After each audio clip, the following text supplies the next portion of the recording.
साधना का 7वां दिन पूरा हुआ। 7वां दिन पूरा हुआ। अब काम करने के लिए 3 ही दिन और रह गए हैं।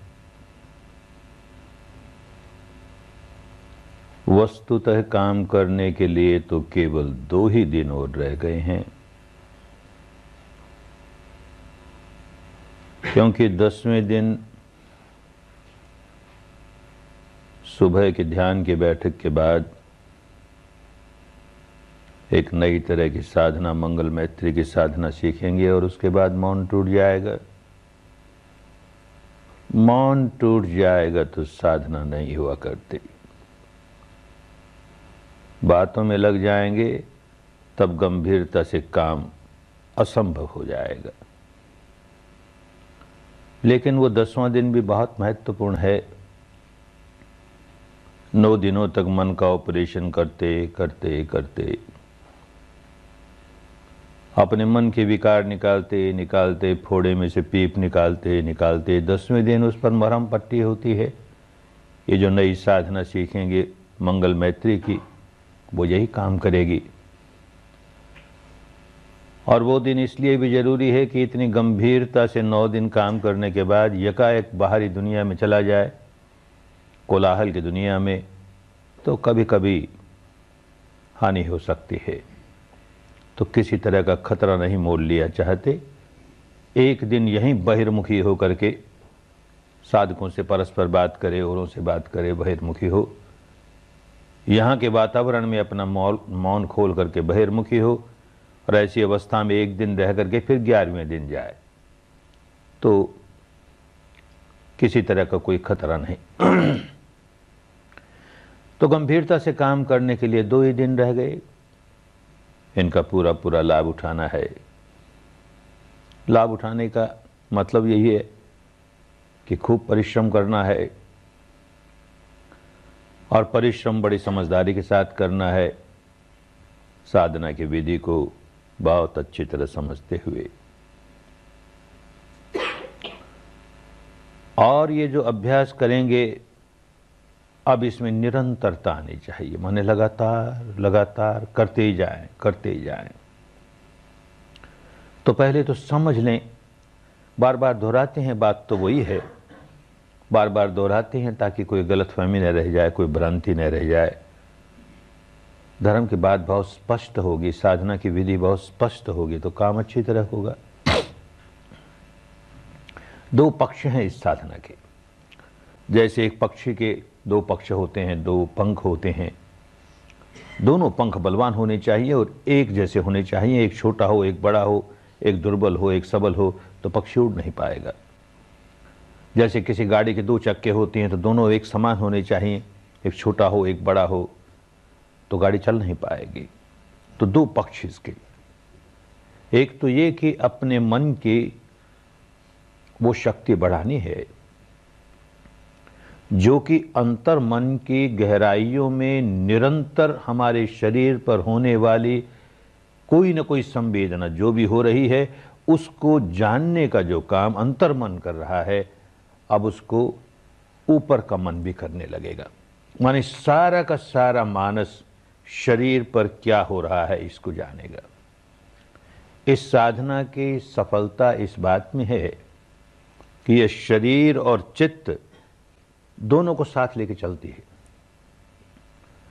क्योंकि जो प्रपंच चलता है, जिसकी वजह से हमें भ्रांतियां होती है, या यूं कहें माया पैदा होती है, भ्रम पैदा होता है और हम उलझे रहते हैं भव चक्र में, वो इन दोनों की वजह से, इन दोनों के स्पर्श से क्या हो रहा है भीतर, इसकी जानकारी नहीं होती।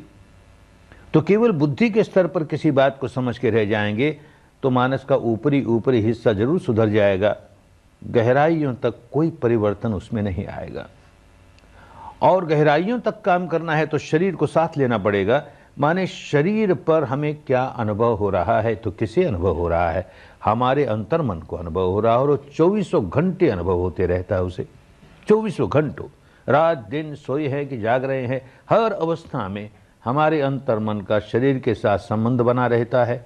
और प्रतिक्षण शरीर पर क्या हो रहा है इसे वो अनुभव करता रहता है, और अंधा है इसलिए प्रतिक्रिया करते रहता है, उसके पास ज्ञान नहीं है, प्रज्ञा नहीं है।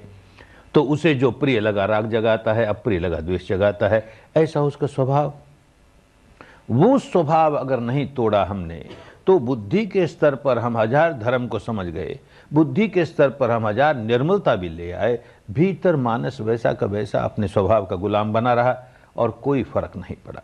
इसलिए इस विद्या को आजमा कर देखने के लिए, अच्छी तरह इस विद्या को समझने के लिए और उसके अनुसार काम करने के लिए बहुत जरूरी है कि सारे शरीर में एक हिस्सा नहीं छूट जाए। सारे शरीर में कहाँ कहाँ क्या क्या संवेदना हो रही है, स्थूल हो, सूक्ष्म हो, सुखद हो, दुखद हो, उसकी चिंता नहीं, जो हो रही है। तो पहला पक्ष तो ये साधना का कि वो हमारी अनुभूति पर उतर रही है। हमें पता ही ना हो, हमें पता ही नहीं कि भीतर भीतर संवेदना कैसी चल रही है, तो हमें कैसे पता लगे कि हमारा भीतर वाला मन कैसी प्रतिक्रिया कर रहा है। उसको तो महसूस होती है, ये ऊपर वाले मन को नहीं महसूस होती। तो भीतर वाला मन तो प्रतिक्रिया किए जा रहा है, उसको अच्छी लगती है राग की, बुरी लगती है द्वेष की, प्रतिक्रिया किए जा रहा है। और ऊपर वाला मन कहता है मैं बड़ी समता में हूँ, क्योंकि मैं खूब समझता हूँ ये अनित्य है, ये नश्वर है, ये भंगुर है, ये मैं नहीं, ये मेरा नहीं। बुद्धि समझती है ना, भीतर वाला मन तो समझता नहीं, वो तो अपने स्वभाव का गुलाम है। तो एक बात बड़ी अच्छी तरह ये समझनी चाहिए कि इन संवेदनाओं के, शरीर पर होने वाली संवेदनाओं के बल पर हमें अपना अनित्य बोध जगा के समता स्थापित करनी है। केवल ऊपर ऊपर की समता मुक्ति नहीं दे सकती, चित्त को नितांत निर्मल नहीं कर सकती, आंशिक निर्मल करेगी।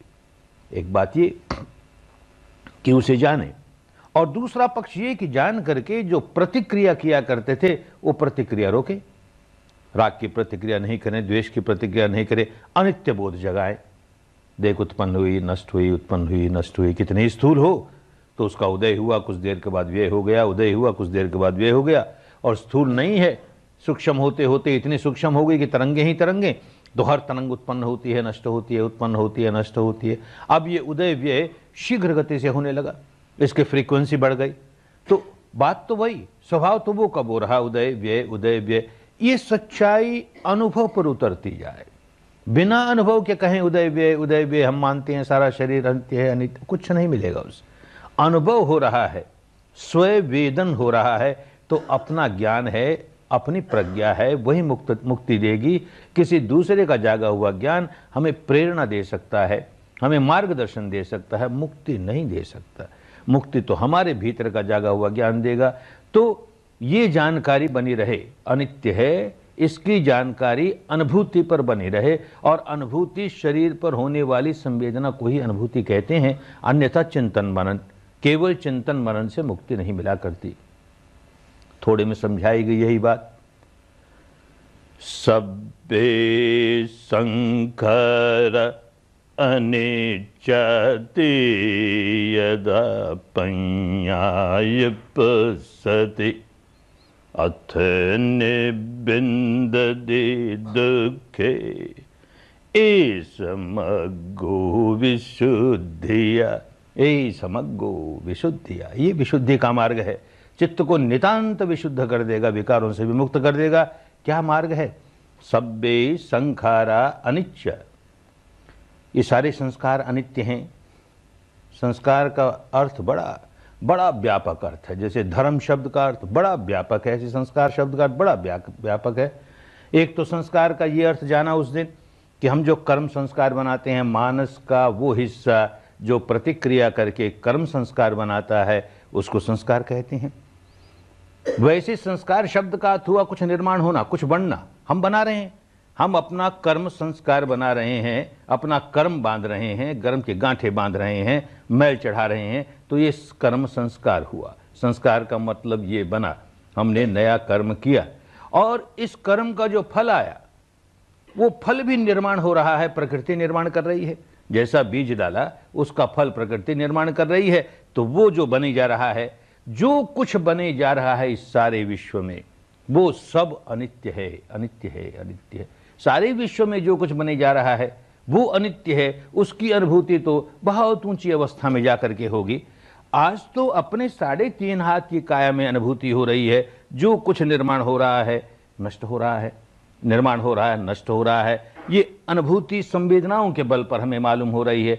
ये सारा शरीर प्रपंच, ये सारा चित्त प्रपंच, और इन दोनों के संयोग से जो ये संवेदना हो रही है अनित्य हैं, अनित्य हैं, अनित्य हैं। सब्बे संखारा अनिच्चाति यदा पंयाय पश्यति।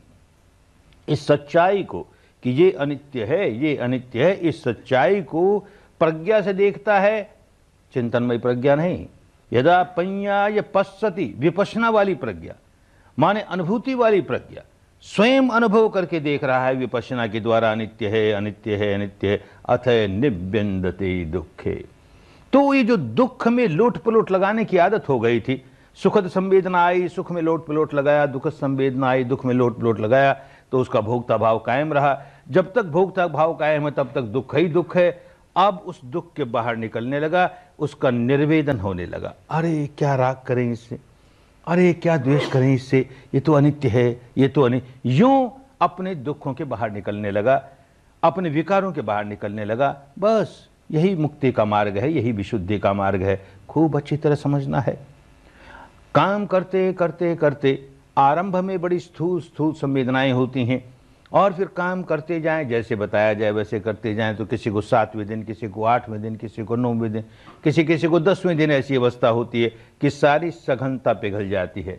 कहीं सघनता नहीं है। अब सघनता कहीं नहीं है, तो सारा का सारा शरीर जैसे ठोसपना नहीं रह गया। तरंगे ही तरंगे, तरंगे ही तरंगे, बाहर भीतर सर्वत्र तरंगे ही तरंगे, तरंगे ही तरंगे। शीघ्र गति से उत्पाद व्यय, उत्पाद व्यय, उत्पाद व्यय, ये अनुभूति सारे शरीर में होने लगी।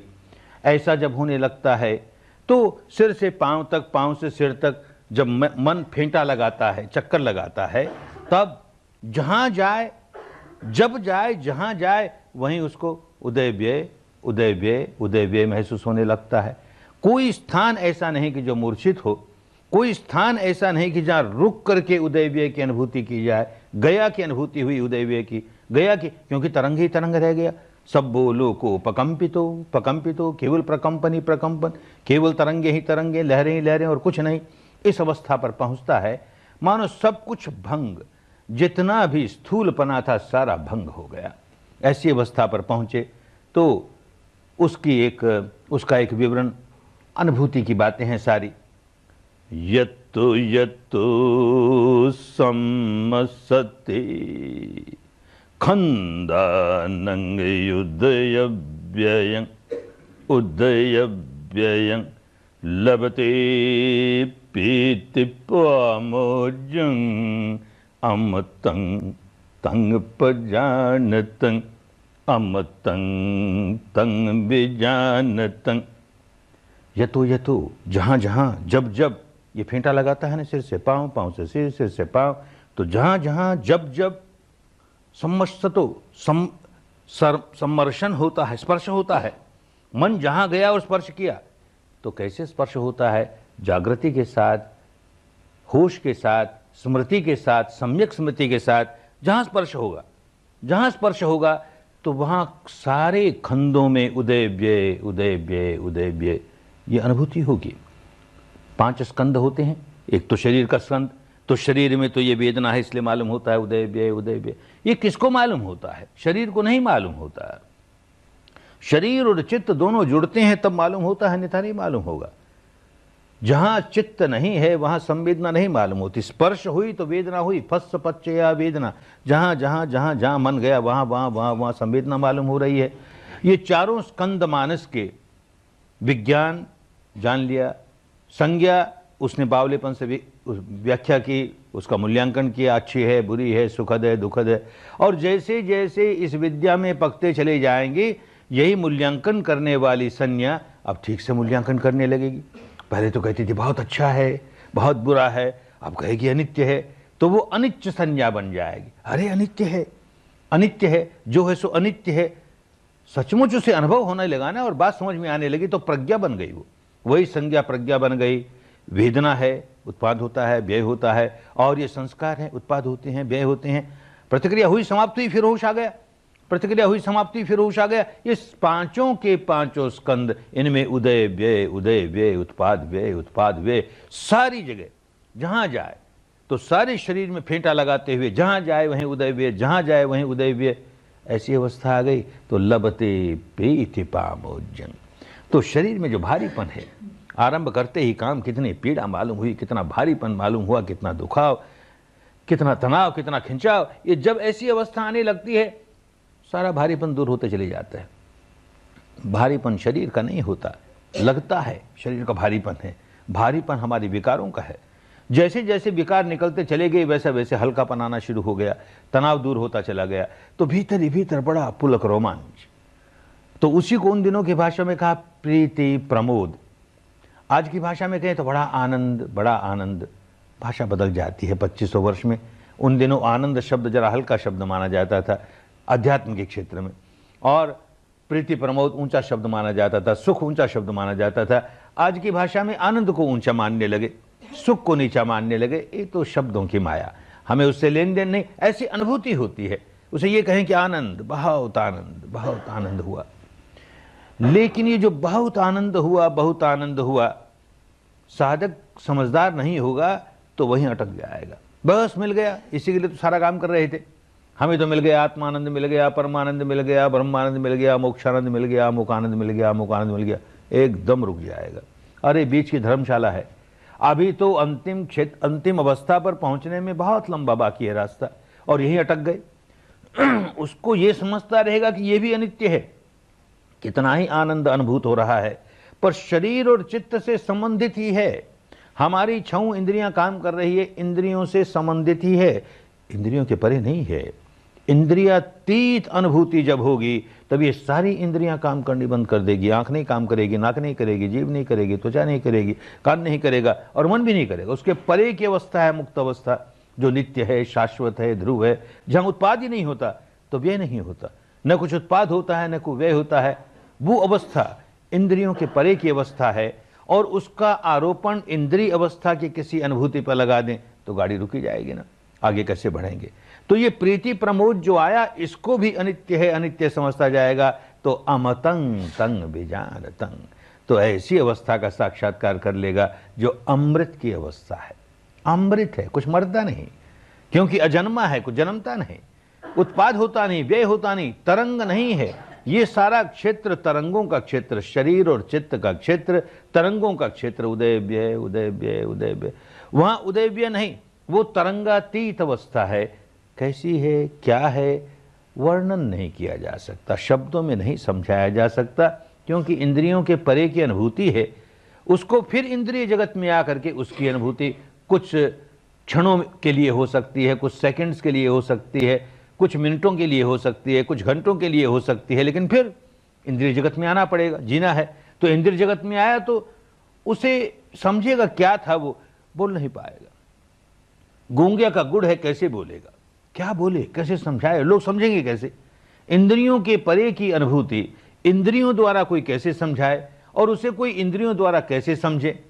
जैसे 3 डायमेंशन का जीवन जीने वाले लोग, हम लोग 3 डायमेंशन में जीते हैं, 3 आयाम हमारे सामने है। किसी को चौथे आयाम की 4th डायमेंशन की अनुभूति हो जाए, कैसे समझाए, समझने वाले कैसे समझें। वही बात है, उसका वर्णन नहीं हो सकता, उसे शब्दों में नहीं उतारा जा सकता। जिस व्यक्ति ने उसको शब्दों में उतारने का प्रयास किया तो समझ लेना चाहिए कि उसको अनुभव नहीं हुआ। अनुभव होता तो गूंगे का गुड़ बोल नहीं पाता। तो जितनी भी ये फिलोसफीज बनी वो ऐसे ही लोगों की वजह से बनी कि बीच की धर्मशाला में रुक गए और यूं मान लिया कि हमको अंतिम अवस्था की अनुभूति हो गई, और उसका वर्णन करने लगे। उसको लेकर एक फिलोसफी खड़ी कर दी, इसने एक फिलोसफी खड़ी कर दी, इस संप्रदाय की एक फिलोसफी, उस संप्रदाय की एक फिलोसफी। अंतिम अवस्था पर पहुंच जाएगा, सारी बात समझ में आ जाएगी, इन दार्शनिक मान्यताओं के जंजाल में नहीं पड़ेगा। सच्चाई को अपनी अनुभूति से जान लिया तो दर्शन सही दर्शन हो गया, सम्यक दर्शन हो गया। वो कल्पनाओं की बात नहीं रह गई, मान्यताओं की बात नहीं रह गई। ये अवस्था तक पहुंचना है, कितना समय लगे नहीं कह सकते। अपना अपना संग्रह, कितना संग्रह किसी ने कर रखा है, और अपना अपना संग्रह और अपना अपना काम। संग्रह ज़्यादा होगा ज़्यादा देर लगेगी, कम संग्रह होगा विकारों का कम देर लगेगी। लेकिन कम संग्रह है फिर भी काम नहीं कर रहे और ठीक से काम नहीं कर रहे तो और ज़्यादा समय लग जाएगा। तो काम कैसे कर रहे हैं, ठीक से कर रहे हैं कि नहीं कर रहे हैं, और उसमें निरंतरता कितनी, बहुत आवश्यक है। जहाँ तक इस साधना का सवाल है, निरंतरता नितांत आवश्यक है। ये हमारी सफलता की कुंजी है, यही कुंजी है जिससे साधक सफल होता है। नया नया साधक उसे कहेंगे काम शुरू करते निरंतरता पे आ जा, कैसे आवे बेचारा, अभी तो बात ही नहीं पूरी से समझ में आई। लेकिन अब 2 दिन रह गए हैं केवल, अब निरंतरता का अभ्यास, रात दिन इसमें लगे रहना है। अब छुट्टी वुट्टी कोई नहीं, इसी में लगे रहना है। इसका मतलब ये नहीं कि जो छुट्टी का समय होता है उसमें आंख बंद करके यहाँ बैठे रहेंगे या अपने निवास स्थान पर बैठे रहेंगे, नहीं। छुट्टी के समय जो जो काम करना है, उठना है, जाना है, खाना है, पीना है, नहाना है, धोना, जो काम करना है सब करेंगे, लेकिन जागरूक रह के करेंगे। भीतर से आंख खुली है लेकिन भीतर ये काम चल रहा है। उठे हैं तो इन संवेदनाओं को जानते जानते उठे हैं, ये भी जान लें कि मैं उठा हूं, अब चल रहा हूं तो चल रहा हूं। पांव उठा है, पांव आगे गया है, दूसरा पांव उठा है, आगे गया है। स्वाभाविक गति से चलेंगे, अपनी गति को धीमा नहीं कर देंगे, नहीं तो फिर स्वभाव से क्या हो रहा है उसको जान नहीं पाएंगे, आदत पड़ जाएगी। हर बार जब जानना होगा तो बहुत धीमे चलो, बहुत धीमे चलो, ऐसा नहीं। अपने स्वभाव से चल रहे हैं, अपने स्वभाव से खा रहे हैं, अपने स्वभाव से नहा रहे हैं, सब काम करते हैं, करते हुए उस काम के प्रति भी सजग हैं। और भीतर संवेदना क्या हो रही है, अगर केवल काम के प्रति सजग हो गए तो लाभ तो हुआ, एकाग्रता का लाभ हुआ, निर्मलता का लाभ नहीं हुआ। निर्मलता का लाभ लेने के लिए हमें शरीर की संवेदनाओं की जानकारी नितांत आवश्यक है, और शरीर की संवेदनाओं को अनित्य है ऐसा समझना नितांत आवश्यक है, और ऐसा समझ करके समता में रहना नितांत आवश्यक है। यही प्रज्ञा में स्थापित होना है। इसी को पुरानी भाषा में स्थित प्रज्ञ कहा। प्रज्ञा में स्थिर हो गया, खाते पीते चलते फिरते हर अवस्था में वो संवेदना को जानता है। चल रहा है, मानो सारे शरीर में सिर से पांव तक चक्कर लगाए, उस समय ये जरूरी नहीं होता। चल रहे हैं तो आगे जाकर तो ऐसी अवस्था आ जाएगी सारा का सारा शरीर केवल परमाणुओं का पुंज है, जिसमें इस कदर उत्पाद व्यय हो रहा है। वो अवस्था भी देर लगे तो कम से कम जो अंग हिलन डुलन हो रहे, जिस अंग में हिलन डुलन हो रही है उसकी संवेदना तो जाने। चल रहे हैं तो पांव में हलन चलन हो रही है तो पांव की संवेदना तो जाने।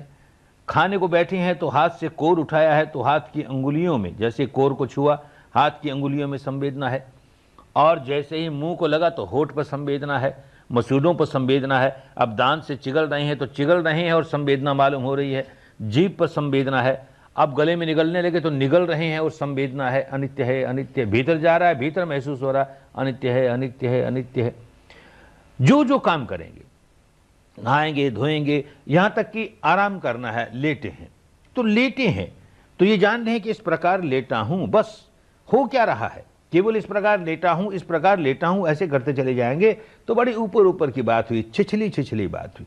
लेटे हैं, रात हो गई, रात सोने के लिए है, बिस्तर पर जाके लेट गए, आंख बंद कर ले। अब क्या हो रहा है, सिर से पांव तक विधिवत चक्कर लगाने की जरूरत नहीं। उस समय जहां जो मालूम हुआ, जो संवेदना हुई, अनित्य है, अनित्य है। हो सकता है सारे शरीर में मालूम होने लगे, अन्यथा जहां मालूम हुई अनित्य है, अनित्य है, अनित्य है। यूं करते करते नींद आ गई, बड़ी अच्छी बात, रात सोने के लिए थी, नींद आ गई। जैसे ही सुबह आंख खुलेगी तो देखेंगे इस संवेदनाओं के साथ ही जाग रहे हैं, अनित्य है, अनित्य है, अनित्य है, इसी में जाग आ रही है।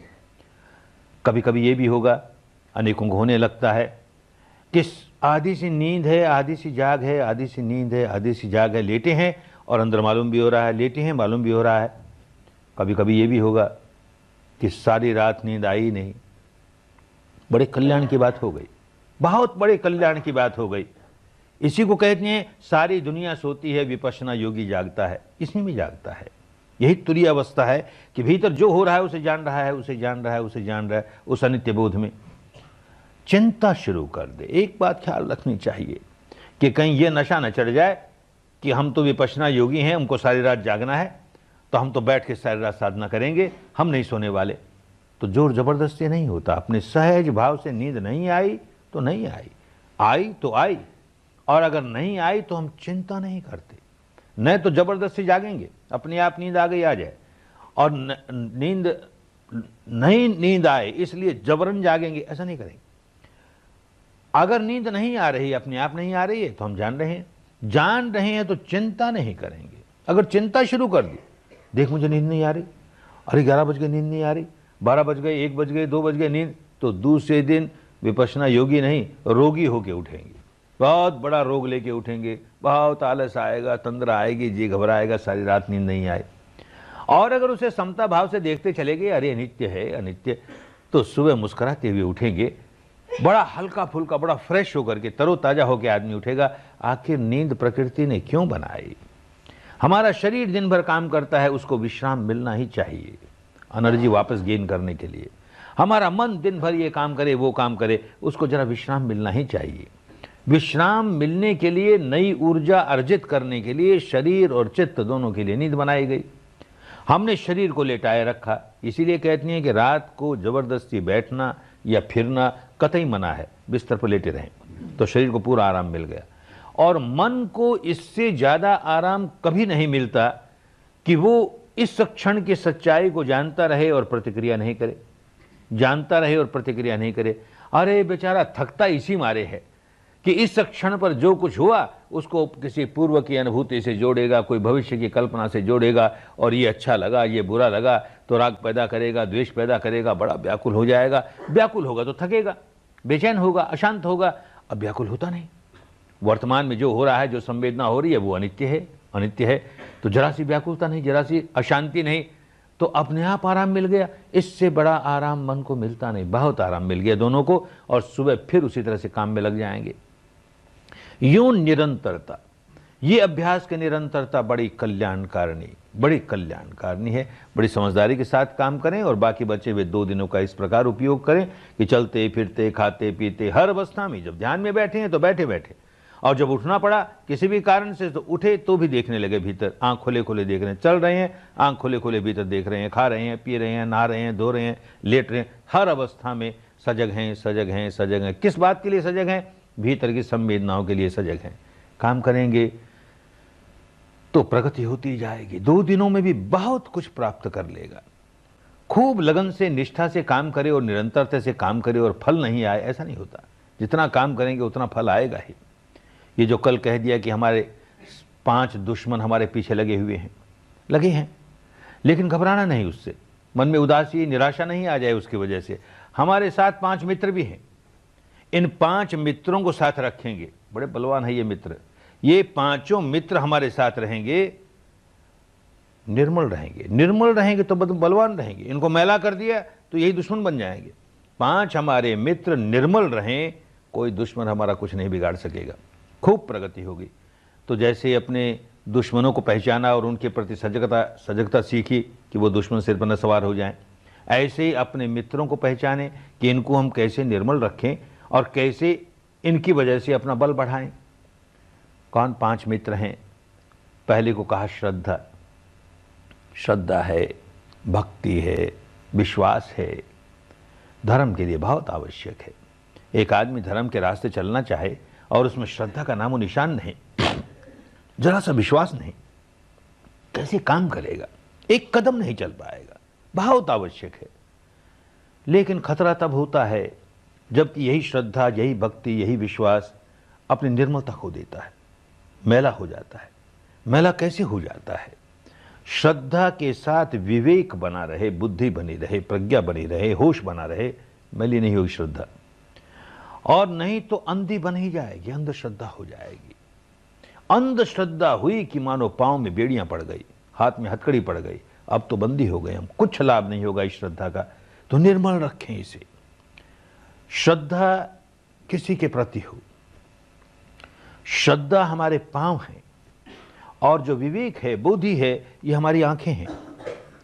जिस आदमी के पास आंखें नहीं है, पांव है, वो चलेगा तो खूब, लेकिन सीख रास्ते चलते चलते कब कुमार्ग पर पड़ गया, गलत रास्ते पड़ गया, उसे पता ही नहीं, आंख नहीं है ना।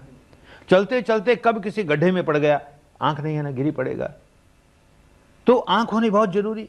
इसी प्रकार आंख तो है लेकिन पांव नहीं है, तो रास्ता सारा देखेगा, ऐसा रास्ता है, ऐसा रास्ता है, देखो वहां मुक्ति तक पहुंचाने वाला रास्ता, चलेगा नहीं, एक कदम भी नहीं चलेगा। दोनों साथ होने चाहिए, श्रद्धा भी हो और विवेक भी हो, ज्ञान भी हो, दोनों साथ हो गए, खूब चलेगा, ठीक तरीके से चलेगा, कहीं भटकेगा नहीं। विवेक हो, क्या ज्ञान हो, क्या समझदारी हो।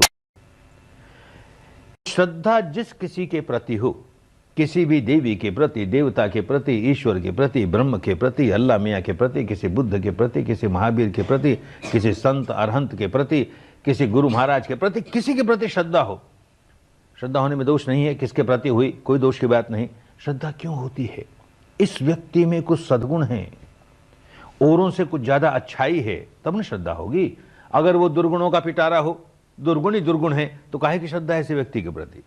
तो सद्गुण है, उन सद्गुणों को याद करें। अच्छा, हमारे उपास्य देव में अमुक अमुक सद्गुण हैं, अब उससे प्रेरणा लेवे और वो सद्गुण अपने में धारण करने का प्रयास शुरू कर दे। वैसे सद्गुण मुझ में आएंगे तो ही मेरा उपास्य देव प्रसन्न होगा। मुझ में वो सद्गुण आए नहीं और मैं चाहूं कि मेरा उपास्य मुझसे प्रसन्न हो जाए, ये होने वाली बात नहीं है, धोखे की बात है, वो अंधश्रद्धा की बात है, कुछ नहीं होता। उपास्य के प्रति सही श्रद्धा व्यक्त करने का एक ही तरीका कि उसके सद्गुण हमारे जीवन में उतरने शुरू हो जाएं, तो बहुत कल्याणकारी श्रद्धा हो गई। और ये नहीं होती है तो धोखा ही धोखा है श्रद्धा के नाम पर। जब नए नए बर्मा से आए थे उन दिनों की बात है, 1-2 वर्ष ही हुए होंगे, एक महिला आई, प्रौढ़ महिला, किसी शिविर में आई, जैसे बताया वैसे काम किया, बड़ा लाभ हुआ, घर चली गई, घर भी जाकर सुबह शाम अपना काम उसी प्रकार करती रही जैसे करना चाहिए, और लाभ हुआ। साल भर के बाद फिर आई, कहती है हमको इससे बहुत लाभ हुआ, शारीरिक भी, मानसिक भी, आध्यात्मिक भी, हर तरह से लाभ हुआ, इसलिए मैं फिर पकने के लिए आई हूँ। बड़ा अच्छा कि आ गई, लेकिन क्या करूँ, मेरे मन में एक बार बार शंका उठती है और उसकी वजह से घबराहट होती है। क्या शंका है? तो कहती है शंका ये है कि मैं तो बहुत भक्ति मार्गीय परिवार में जन्मी और मेरा सारा भूतकाल भक्ति मार्ग में ही बीता, अब भी भक्ति मार्ग के प्रति बड़ी श्रद्धा है और डर लगता है कि ये तो ज्ञान का मार्ग है और ज्ञान मार्ग पर चलूंगी तो भक्ति छूट जाएगी तो बड़ा अनर्थ हो जाएगा, तो ये डर लगता है। हमने कहा नहीं नहीं, तुम्हारी भक्ति नहीं छूटेगी, तुम्हारी भक्ति और पुष्ट हो जाएगी, काहे घबराती हो? नहीं नहीं, ये तो कहने की बात है, मैं एक शिविर में रह चुकी, आपके प्रवचन भी सुन लिए, सारी बात भी समझ में आ गई, भक्ति का इससे कुछ संबंध नहीं है। अरे है, नहीं माने तो हमने कहा तुम में भक्ति नहीं है इसलिए ऐसी डरती हो। कहते हम भक्ति नहीं है, हाँ तुम में श्रद्धा नहीं, भक्ति नहीं, विश्वास नहीं। तो कहती कैसी बात करते हो? हमने कहा तुम्हारा कोई देवी देवता के प्रति जिसके प्रति तुमको बहुत भक्ति है, कभी उसके मनौती मनाती कि नहीं? अपने यहाँ मनौती मनाते हैं लोग, जो अपनी उपास्य देवी हो, देवता हो, कोई हो, मेरा ये बच्चा बहुत बीमार हो गया, हे देवी जी, हे देवता जी, इस बच्चे को ठीक कर दे, इसे ठीक कर दे तो तुम्हें 5 रुपये का प्रसाद चढ़ाऊंगी, ऐसी मनौती मनाती हो ना? तो कहती मनाती हूँ, बार बार मनाती हूँ, तो हमारे यहाँ प्रथा है। अरे तो तुझे अपने देवी पर, देवता पर 5 रुपये का भी इतबार नहीं ना? पहले ठीक कर मेरे बच्चे को, तब प्रसाद चढ़ाऊंगी 5 रुपये का, पहले नहीं चढ़ाने वाली। अरे तुझको 5 रुपये का विश्वास नहीं और कहते मेरा विश्वास तोड़वा दोगे? कहाँ विश्वास तुम्हारे में? काहे की भक्ति? ये तो भिखमंगन भक्ति है, बनिए वाली भक्ति है। इस हाथ दे तो उस हाथ ले, पहले दे फिर ले, क्या मिलने वाला है ऐसी भक्ति से? निकम्मी हुई ना। जहां भक्ति सकाम हुई कि हमको बांधने वाली हो गई, जहां निष्काम हुई, निष्काम इस माने में कि केवल गुण याद आ रहे हैं और वो गुण हमारे जीवन में उतर रहे हैं कि नहीं उतर रहे कि नहीं उतर रहे, ये देखते गए, बड़ी कल्याणकारिणी भक्ति हो गई। किसी के प्रति भक्ति हो उससे फर्क नहीं पड़ता। किसी व्यक्ति को विष्णु के प्रति भक्ति हुई, अरे बड़े कल्याण की बात हुई, विष्णु के प्रति भक्ति हुई, लेकिन नहीं समझता है तो उसे अंधभक्ति बना लेता है, और अंधभक्ति बना लेता है तो सुबह सुबह उठ करके बस केवल पाठ करता है, शांताकारं भुजग शयनं इत्यादि इत्यादि पाठ करता है, बड़ा खुश होता है। हमारे विष्णु देव बड़े खुश हो जाएंगे क्योंकि हमने पाठ कर लिया, इनका स्तुति कर ली इनकी। समझिए नहीं क्या कर रहे हैं। 2000 वर्ष पहले भारत में एक ऐसी परंपरा साहित्यकारों ने चलाई, ऐसे साहित्य का निर्माण किया, एक परंपरा चल पड़ी, एक हवा बहती है तो सभी साहित्यकार उस हवा में बहने लगते हैं, इस संप्रदाय का हो चाहे उस संप्रदाय को फर्क नहीं पड़ता। तो ऐसी एक हवा बही साहित्य की कि जहाँ कोई बात कहनी हो तो उसे सीधे सीधे अभिधा में नहीं कहें, सीधी सीधी भाषा में नहीं कहें, उसको लक्षणा की भाषा में, हमारे संकेत की भाषा में, इशारे की भाषा में कहें। तो संकेतों में बात समझाई जाए। क्यों चली ये कह नहीं सकते, लेकिन खूब चली। इसी संकेतों की भाषा की बात है। विष्णु है, विष्णवे प्रभु विष्णवे, अनंत है। हमारा उपास्य देव ऐसा है, अनंत है, अनंत वैभवशाली है। ये उसकी विशेषता है। कितना वैभवशाली है, तो इन संकेतों की भाषा में समझाया गया। क्षीर सागर में निवास करता है, दूध के समुद्र में रहने वाला व्यक्ति, अरे उसके वैभव का क्या ठिकाना, बहुत वैभवशाली है। और उसका वैभव पुष्ट करने के लिए बताया कि लक्ष्मी उसका पांव चांपती है। अरे जिसका पांव लक्ष्मी चांपे उसके वैभव का क्या ठिकाना। तो एक ओर तो ये उपास्य देव इतना वैभवशाली है, और दूसरी ओर शांता कारण, उसके चेहरे पर शांति ही शांति। जहां लोगों के पास धन आता है, वैभव आता है, चेहरे पर शांति नहीं आती। बड़ा गर्व होता है, बड़ा घमंड होता है, तो बड़ा तनाव आता है। शांति काहे की, अशांत हो जाता है। इसको देखो, शांत है। और संकेतों की भाषा में बताया गया भुजग शयनं, काले नाग पर सोया है, सिर पर नाग मंडरा रहे हैं फन उठाए, फिर भी शांति है। शांताकारं, भय नहीं है। अरे कितनी समता में है, भय नहीं है। और भय किसको नहीं है? निर्भय कौन होता है? जो निर्भय हो गया, बैर नहीं है, किसी से बैर नहीं है, तो निर्भय है, तो भय नहीं है, निर्भय है, तो बड़ी शांति है। चेहरे पर शांति ही शांति। ये संकेतों की भाषा में बात बताई गई। और संकेतों की बात आगे चली। नाभि में से कमल निकला है। क्या कमल है? संकेतों की भाषा है, पवित्रता का चिन्ह है कमल। जिस पानी में इसकी उत्पत्ति होती है, उस पानी की एक बूंद भी उसको नहीं चिपक सकती। इतना निर्लिप्त रहता है, इतना स्वच्छ रहता है। ऐसा कमल, इतना अनासक्त है ये देव। विष्णु इतना अनासक्त है कमल की तरह। और फिर संकेत की बात आगे चली कि उस कमल पर ब्रह्मा को बैठा दिया। नाभि से कमल निकला, उस कमल पर ब्रह्मा बैठा है। कैसा ब्रह्मा है? चार मुंह वाला ब्रह्मा है। क्या चार मुंह वाला ब्रह्मा होता है? अनंत मैत्री, अनंत करुणा, अनंत मुदिता, अनंत उपेक्षा। ये चार ब्रह्मा के स्वभाव होते हैं, इसलिए इनको ब्रह्म विहार कहते हैं। तो इस व्यक्ति का ऐसा स्वभाव, मैत्री ही मैत्री, करुणा ही करुणा, मुदिता ही मुदिता, उपेक्षा ही उपेक्षा।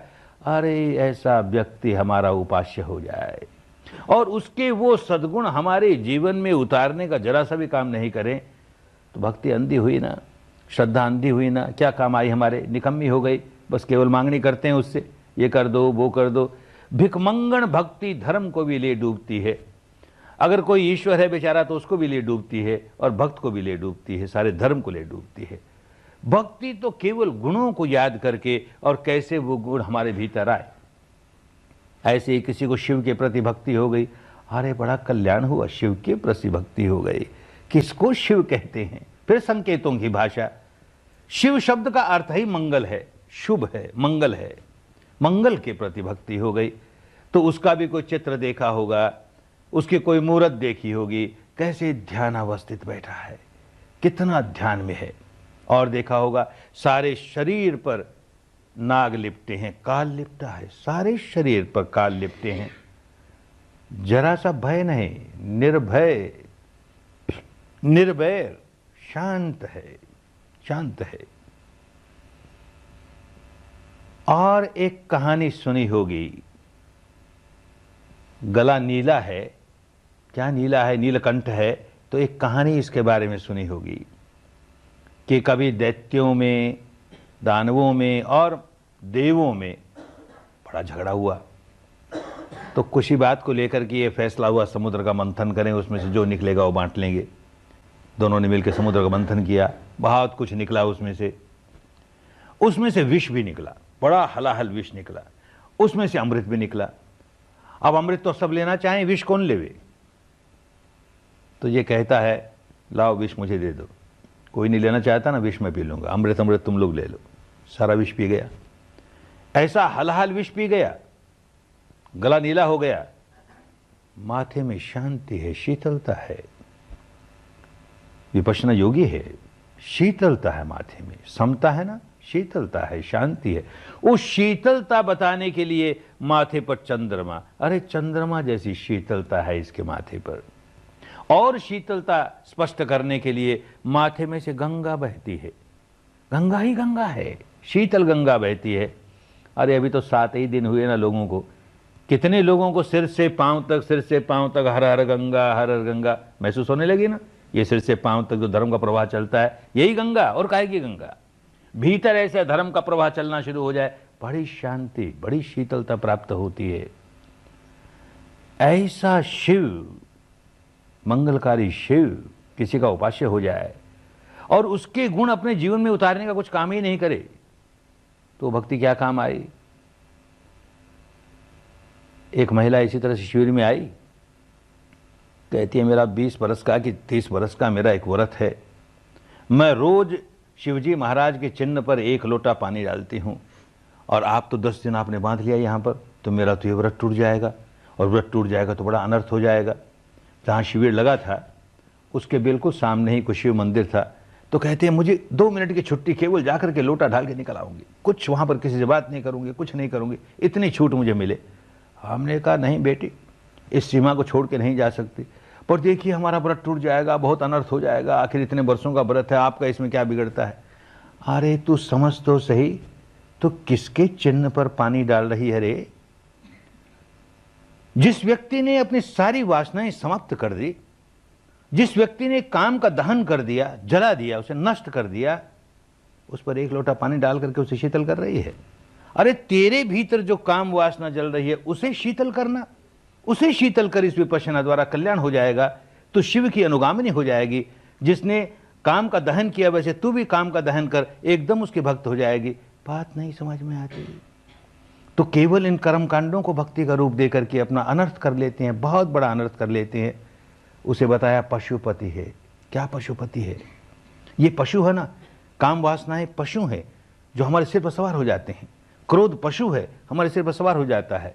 ईर्ष्या, मात्सर्य, ये सारे विकार पशु हैं और हमारे सिर पर सवार हो जाते हैं, हमको दबोच लेते हैं। ये व्यक्ति उनसे दबोचा नहीं गया, विकारों से, विकारों पर सवार हो गया। ये पशु पर सवार हो गया। जो पशु हमको दबा लेते थे वो पशु पर सवार हो गया, इसलिए पशुपति कहलाया। अरे जो पशुपति है, विकारों पर जिसका आधिपत्य है, वो मेरा आराध्य देव हो और उसका ये गुण अपने जीवन में लाने के लिए जरा भी प्रयत्न नहीं करूं, तो भाई ये श्रद्धा क्या काम आई। निकम्मी श्रद्धा हो गई ना। निकम्मी श्रद्धा में नहीं पड़ना चाहिए। कल्याणकारी श्रद्धा सचमुच कल्याण करती है। किसी को राम के प्रति श्रद्धा हुई, अरे बड़े कल्याण की बात हुई। राम के प्रति श्रद्धा हुई, उसके गुणों को याद करे, अपने जीवन में गुण उतारे। नहीं करता, वैसा तो करता नहीं। क्या करता है? अंधश्रद्धा के मारे माथे पर लिखता है राम, भुजा पे लिखता है राम, छाती पे लिखता है राम, और जो दुपट्टा ओढ़ा है उस पर भी राम राम राम राम राम राम छापा है, राम राम, ताकि बादलों के ऊपर कोई राम हो तो वो देख ले मैं कितना भगत हूं तेरा, देख चारों ओर तेरे नाम का प्रकाश करता हूं। क्या मिला? क्या कर रहे हो? नहीं होश आया क्या कर रहे हैं। 2 भाई, सगे भाई लड़ रहे हैं, सिविल केस पर सिविल केस चल रहे हैं, क्रिमिनल केस चल रहे हैं। किस बात पर? कि हमारा जो बंटवारा हुआ था उसमें 2-4 गज भूमि हमारी चली गई तुम्हारी ओर, इतने पैसे हमारे चले गए तुम्हारी ओर। दोनों लड़ रहे हैं और दोनों अपने आप को राम भगत, मैं बड़ा राम भगत, मैं बड़ा राम भगत। अरे बेचारा राम कहीं बादलों के ऊपर होगा तो 100 आंसू रोता होगा, ये कैसे भगत मेरे जीवन का आदर्श अपने जीवन में उतारने का जरा सा काम नहीं करते। ऐसा व्यक्ति कि बाप उसे कहता है राजपाट छोड़ के जंगल चला जा, तेरा छोटा भाई राज करेगा। कितना प्रसन्न है, मेरा छोटा भाई राज करेगा, हम जंगल में मंगल मनाएंगे। विद्रोह कर सकता था ना, सारी प्रजा उसके साथ थी, धरा रह जाए बाप, धरा रह जाए भाई, राज हमारा है, हम राज करेंगे। नहीं ना, मेरा छोटा भाई राज करे, मेरा छोटा, कितनी प्रसन्नता है मन में। और चला गया जंगल में, वनवास में चला गया। और छोटे भाई को जब पता लगा आने पर कि अरे बड़े भाई को निकाल दिया गया, ये तो बड़ी गलत बात हुई, उसका अधिकार है, तो उसके पीछे पीछे जंगल में पहुंचता है और कहता है ना ना ना, ये बाप का दोष था, बाप की आज्ञा गलत थी, अधिकार तुम्हारा है, तुम बड़े हो। राजगद्दी तुम्हारी है, राजमहल का सारा ऐश्वर्य तुम्हारा है, मैं जंगल में रहूंगा 14 वर्ष तक और तुम्हें राज करना पड़ेगा। दो भाई लड़ रहे हैं, किस बात पर लड़ रहे हैं कि ये सारा राज्य वैभव तू संभाल, ये सारा राज्य वैभव तू भोग। मनुष्य जाति के इतिहास में दूसरा उदाहरण नहीं ऐसा। दो भाई यूं लड़ रहे हैं कि तू संभाल, मैं बिना वैभव के रहूंगा, सारा वैभव तेरा, सारा वैभव तेरा। ऐसे राम के अपने आप को भगत कहें और लड़ें, सिविल केस करें, क्रिमिनल केस करें परस्पर। क्या हालत बना ली हमने भक्ति की। और राम को फिर कहें कि ये तो ईश्वर का अवतार है, जगदीश्वर है, घटघटवासी है, सर्वज्ञ है, सर्वशक्तिमान है, सर्वेश्वर है। अरे बेचारे ईश्वर की मट्टी पलित कर दी। भक्ति को बिगाड़ करके अगर कोई ईश्वर है तो उसकी मट्टी पलित कर दी। कैसा ईश्वर बनाया हमने। पश्चिम का एक संत कहता है कि ईश्वर ने जब मनुष्य का निर्माण किया तो अपनी सकल सूरत में निर्माण किया मनुष्य का। हमें तो यूं लगता है भाई, मनुष्य ने जब ईश्वर का निर्माण किया तो अपनी इच्छाओं के अनुसार अपनी शकल सूरत में निर्माण किया। जाकी रही कामना जैसी, प्रभु मूरत गढ़ लीनी तैसी। वैसा एक ईश्वर खड़ा कर लिया जो मेरी कामनाओं की पूर्ति कर सके। मैं जो चाहूं वो पूरा कर दे, मैं जो चाहूं सो पूरा कर दे।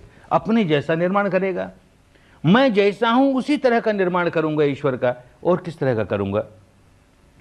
कोई ऐसा गोइनका हो, बावला गोइनका हो, अहंकार का पुतला, उसे अपना नाम बड़ा प्यारा लगे, उसी का नाम चारों ओर खूब फैले। रोज अखबारों में गोइनका गोइनका, रेडियो पर गोइनका गोइनका, टीवी पर गोइनका गोइनका, और गोइनका के नाम के मंदिर बने, गोइनका की मूर्तियां स्थापित हो जाए और लोग झूम झूम के नाचे, हर एक गोइनका यूं नाचें तो ये बावला गोइनका फूल के कुप्पा हो जाए। अरे क्या कहना। ऐसा बावला गोइनका जब किसी ईश्वर का निर्माण करेगा तो बावले ईश्वर का ही निर्माण करेगा, क्योंकि वो यही समझता है कि खुशामद से ही मैं खुश होता हूं, झूठी खुशामदों से मैं खुश होता हूं, तो जो ईश्वर है वो भी झूठी खुशामदों से ही खुश होगा, उसको भी अपना नाम बड़ा प्यारा होगा। इसलिए बार बार इसका नाम लो, हर तरह से उसको खुश करो किसी तरह से। अरे करने वालों ने ये नाम का रटना, नाम का जप क्यों करवाया। चित्त नहीं एकाग्र होता, विपश्यना लुप्त हो गई देश से। तब क्या करे। तो अच्छा मन ही मन किसी शब्द का उच्चारण कर, तो जो तेरा उपास्य है, जिसके प्रति श्रद्धा है, उसी का बार बार नाम लिए जा, चित्त एकाग्र हो जाएगा। चित्त एकाग्र करने का एक आलंबन, एक साधन था, और अब इसका भक्ति के रूप में, अंधभक्ति के रूप में क्या उसका अर्थ ले लिया कि खुश हो जाएगा, नाम सुनेगा तो खुश हो जाएगा। मरते वक्त कोई अजामिल अपने मुंह से नारायण कह देगा, बस काम बन गया। उसने नारायण कहा और ये बादलों के ऊपर जो नारायण बैठा है उसने अपने दूत भेज दिए, ले आओ उसको स्वर्ग में। उसने नारायण कहा ना, उस बावले को ये नहीं पता इसने नारायण कह के मुझे बुलाया कि नारायण कह के अपने बेटे को बुलाया, इतना भी नहीं पता उसे, और दूत भेजता है। अरे बेचारा ईश्वर ऐसा है कि नहीं, हमने ऐसे ईश्वर का निर्माण कर लिया। कैसा अहंकार का पुतला होगा, कैसा अहमभावी आत्मभावी होगा कि उसको अपना नाम बड़ा प्रिय लगता है। मेरा कोई नाम ले ले, मेरा कोई नाम ले ले। अरे तो तूने संसार निर्माण किया, तेरा निर्माण किया हुआ हर व्यक्ति को ऐसा यंत्र जैसा बना देता कि वो दिन भर केवल तेरा नाम ही लेता रहता तो खुश रहता ना। क्या कर लिया हमने। बेचारे ईश्वर का अवमूल्यन कर लिया, इसके साथ साथ धर्म का अवमूल्यन कर लिया। गुण याद करें, वैसे गुण अपने जीवन में आए, बड़ा कल्याण हो जाए। वैसा नहीं आए तो अंधभक्ति बड़ी खतरनाक। किसी को कृष्ण के प्रति भक्ति हुई, बड़े कल्याण की बात हुई। कृष्ण के प्रति भक्ति होने में दोष थोड़ी है। कैसी भक्ति। तो कृष्ण कहता है कि मुझको कैसे भक्त प्रिय है, माने मुझको किस तरह की भक्ति चाहिए। क्या कहता है। अनपेक्ष शुचिर्दक्ष उदासीनो गतव्यथ सर्वारंभ परित्यागी यो मद भक्त समे प्रिय। मुझको ऐसा भक्त प्रिय है। कैसा भक्त प्रिय है। अनपेक्ष है, जिसकी सारी अपेक्षाएं समाप्त हो गई, जिसकी सारी कामनाएं समाप्त हो गई, सारी तृष्णाएं समाप्त हो गई, तणहा नंग खय मत जगा, तृष्णा को जड़ से उखाड़ के फेंक दिया, ऐसा भक्त मुझे प्रिय है। अनपेक्ष है, शुचि, शुद्ध रहता है, चित्त को शुद्ध रखता है, मैल होते ही फिर शुद्ध कर लेता है, मैल आया कि शुद्ध कर लिया, इस काम में दक्ष हो गया, सुचिर दक्ष है। और कैसे दक्ष हो गया? उदासीनो, उन दिनों की भाषा थी, आज तो उदासी, कोई का बहुत मायूसी आ जाए तो कहें उदास हो गया, उन दिनों की भाषा में नहीं, उदासी माने समता में, समता में स्थित है। उदासीनो, समता में स्थित है तो गतव्यथ है, व्यथा का नामो निशान नहीं। अतः निबिंदति दुखे, दुख वुख नहीं है अभी। जो व्यक्ति समता में आ गया उसको दुख नहीं है। कैसे आया समता में? सर्वारंभ परित्यागी, आरंभ होने ही नहीं देता। संधिंग विदित्ता, संधि हुई और जहां आरंभ शुरू हुआ राग का वहीं रोक लगा लेगा। शरीर और चित्त की संधि हुई और जहां वेदना जागी और वहीं राग नहीं जागने देगा, द्वेष नहीं जागने देगा, आरंभ होने ही नहीं देगा। सर्वारंभ परित्यागी, ऐसा भक्त मुझे प्रिय है जो विपश्ची है, जो अपने भीतर विकार नहीं जागने देता, जो अनासक्त है।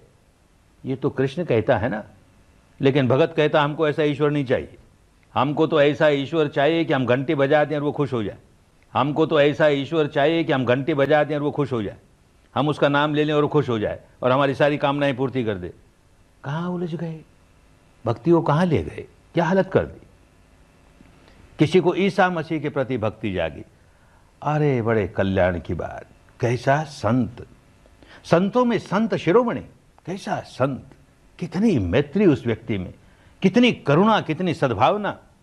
किसी व्यक्ति में सचमुच गहराइयों तक मैत्री, करुणा, सद्भावना है या नहीं, गहराइयों तक उसके मानस की क्या अवस्था है, इसको जांचने का तरीका मृत्यु के समय उसका चित्त कैसा है।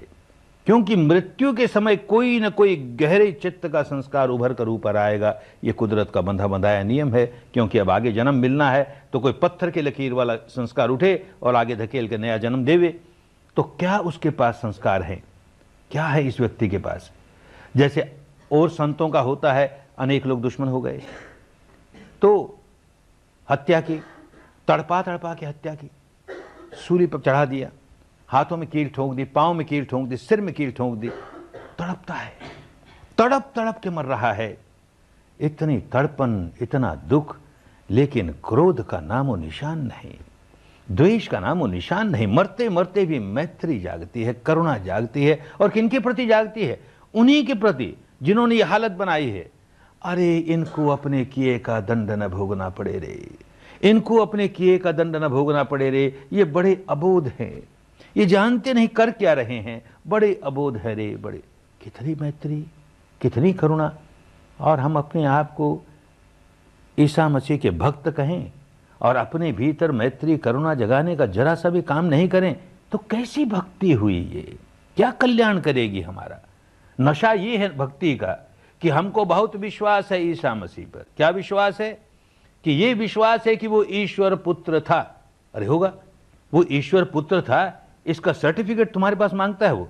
तुम टेस्टिमोनियल दोगे, प्रमाण पत्र दोगे तो बड़ा खुश हो जाएगा।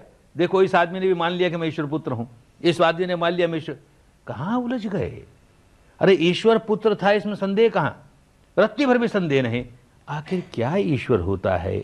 सत्य ही तो ईश्वर है, प्रेम ही तो ईश्वर है, करुणा ही तो ईश्वर है, मैत्री ही तो ईश्वर है, पवित्रता ही तो ईश्वर है। और ये व्यक्ति सत्य का पुतला, ये व्यक्ति मैत्री का पुतला, करुणा का पुतला, पवित्रता का पुतला, तो ईश्वर का पुत्र हुआ ना। और क्या ईश्वर का पुत्र होता है? ऐसे हम भी बने तब तो कल्याण की बात हुई। ऐसा हम बनने के लिए कुछ नहीं करें और केवल ये कहें कि हमको विश्वास है वो ईश्वर का पुत्र है, क्या मिल गया? कहां उलझ गए?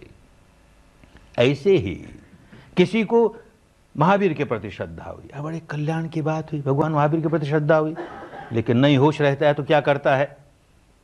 भगवान महावीर की एक बहुत बढ़िया, बहुत कीमती संगमरमर की मूर्ति बनाई, एक संगमरमर का बहुत अच्छा मंदिर बनाया, लाखों रुपये लगाए, और फिर नमस्कार करके कहता है महाराज इतना तो आपके लिए कर दिया, अभी अभी जो हमने एक 10 करोड़ की इंडस्ट्री बैठाई है ना, वो ठीक से चल जाए तो सोने का 76 और लगा दूंगा। घूस देना चाहता है। भगवान महावीर को सोने के छत्र की घूस देना चाहते। अरे जिस आदमी ने सारा राजपाट छोड़ के, इतना त्यागी, सारा राजपाट छोड़ दिया, इतना अपरिग्रह, कमर में लंगोटी तक नहीं रखी, उसको सोने के छत्र की घूस देना चाहता है। कहां उलझ गए? क्या हो गया हमें भक्ति के नाम पर? उनके गुण को याद करें। ऐसा अपरिग्रही, ऐसा वीतरागी, ऐसा समतावान। अरे ऐसा हमारे में थोड़ा थोड़ा भी गुण आना शुरू हो जाए ना तो कल्याण हो गया ना। किसी की मूर्ति बनानी दोष की बात नहीं है, किसी के नाम पर मंदिर बनाना भी दोष की बात नहीं है। केवल वो प्रेरणा जगाने के लिए मूर्ति देखेंगे और उसको देख करके याद करेंगे, ऐसे कोई भगवान महावीर हुए थे, ऐसा कोई राम हुआ था, ऐसा कोई बुद्ध हुआ था, जिसके प्रति श्रद्धा है, उसको देख करके प्रेरणा जागे, उनमें ये गुण थे, ये गुण थे, ऐसे गुण हमारे में भी आवे, कोई दोष की बात नहीं। लेकिन अंधभक्ति हो जाए तो बड़े दोष की बात हो, बड़ी हानि कर ले, अपनी भी हानि कर ले, औरों की भी हानि करे, धर्म डूब जाए। ऐसे ही किसी को बुद्ध के प्रति श्रद्धा जागे, कल्याण की बात हुई, पर कहां कल्याण की बात होने देते हैं, होने नहीं देते, झट उसको अंधभक्ति बना लेते हैं। क्या करेगा? अंधभक्ति होगी तब क्या करेगा? सुबह सुबह उठ के पाठ कर लेगा, बुद्धं शरणं गच्छामि, बुद्धं शरणं गच्छामि, बुद्धं शरणं, 3 बार मैं बुद्ध की शरण गया, ऐसा कह दिया ना मैंने, बस छुट्टी हो गई, मेरा काम पूरा हुआ। अब दिन भर के लिए मुझे ओपन जनरल लाइसेंस मिल गया, चाहे सो करूं, झूठ बोलूं, चोरी करूं, व्यभिचार करूं, नशा पता करूं, चाहे सो करूं।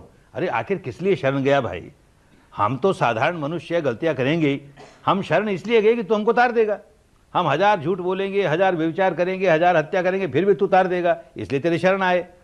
अरे बात नहीं समझे ना, क्या शरण आए? वो व्यक्ति खूब जानता था कि भक्ति अंधभक्ति बनेगी और बहुत हानिकारक हो जाएगी, तो बार बार समझाता था, बार बार समझाता था। गौतम शरणम गच्छामि नहीं कहने दिया ना, किसी को नहीं कहने दिया। गौतम बुद्ध की शरण जाऊंगा ये भी नहीं कहने दिया, बुद्धं शरणं गच्छामि। और बुद्ध होना किसी अकेले गौतम की मोनोपोली नहीं, बार बार कहता गया, मुझसे पहले न जाने कितने बुद्ध हुए, उनकी गिनती नहीं, इतने बुद्ध हुए, और आज भी बुद्ध हैं, और मेरे बाद न जाने कितने बुद्ध होंगे, गिनती नहीं। अरे जिसे बोधि प्राप्त हो गई, जो निर्मल हो गया, जो विकारों से विहीन हो गया, शुद्ध हो गया, वो बुद्ध हो गया। किसकी मोनोपोली होती है इसमें? तो गुण है, बुद्ध में माने बोधि है उसमें, तो गुणों की शरण। और गुणों की शरण इस माने में कि वो गुण हमारे भीतर आ रहे हैं कि नहीं, आ रहे हैं कि नहीं। जानता था आगे जाकर के लोग गलत रास्ते पड़ जाएंगे, तो बार बार समझाता था कि देखो, जब कभी नमस्कार करो तो गौतम को नमस्कार करने की जरूरत नहीं। कैसे नमस्कार करो? नमो तस्स भगवतो अरहतो सम्मा संबुद्धस्स।